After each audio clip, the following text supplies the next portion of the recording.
नाम यार उमर खान। जी, यार खान जी, यार यहाँ उमर पे खान। आप किस जगह खड़े हैं और ये क्या मुश्किलात है? सर मैं इस जगह में खड़ा, यहाँ का नाम जो है, गाँव का नाम है कलर।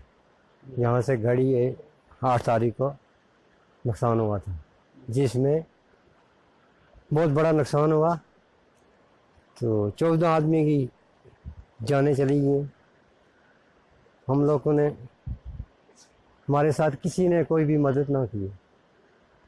लिहाजा इस रोड की खसला हाल में, इस हादसे की वजह क्या बनी ये बताएंगे आप? हाँ, इस हादसे की वजह ये बनी है कि जो नाली यहाँ केबल वालों ने निकाली है, इसकी वजह से ये गाड़ी का नुकसान हुआ।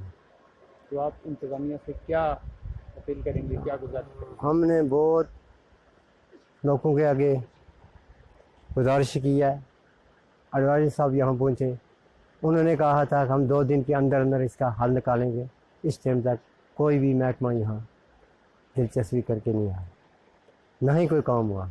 सड़कें खैर आली हुई है, यहाँ यहाँ के ये डंगे हैं ये निकल रहे हैं रोड के, यहाँ मकान कुछ डैमेज हो रहे हैं, तो कोई भी सुनने वाला यहाँ नहीं।